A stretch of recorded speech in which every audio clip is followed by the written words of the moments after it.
Почитувани, секој изминат ден со криминалниот картел на СДСМ на власт е трагедија за Република Македонија. Веќе 2 дена молчи цело Министерство за транспарентност, веќе 2 дена молк од оваа ненародна влада за тоа дали човекот фотографиран како излегува од зградата на владата на Република Македонија е Джезеир Шакири, познат како командант Хоџа. Владата треба да одговори дали е точно дека Джезеир Шакири од јули 2001 година е на црната листа на Соединетите Американски држави, подпишана од тогашниот председател Џорџ Буш, токму заради заканата што ја представува по безбедноста заради фундаментализам и екстремизам. Дали овој Шакири се уште е на американската црна листа? Дали е точно дека ова лице што излегува од зградата на владата било вмешано во нападот и убиството на полициски службеник во трговскиот центар Чаиршанка во Скопје?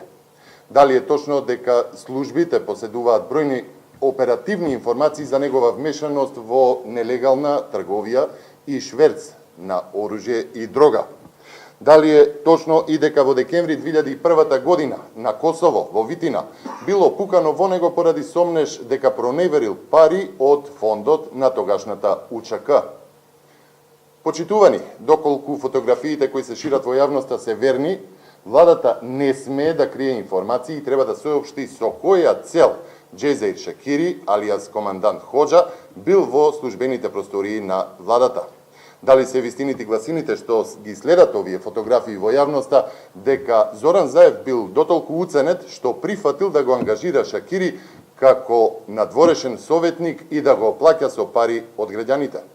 Пратеникот на СДСМ Мухамед Закири застана во одбрана на така наречениот командант Хоџа и побара јавноста да не се занимава со Шакири, како ангажманот на Шакири во владата да е приватно прашање. Директорот на ПУИК од СДСМ Џеват Исени, како и кандидатот на СДСМ за градоначалник Хади Османи, веќе му честитаа на командантот Хоџа.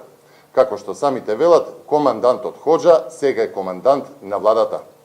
Джезеир Шакири се пофали дека откако Заев победил, тој направил политички договор со него за да го ослободи Танушевци, а за возврат Заев да му дал некаква функција.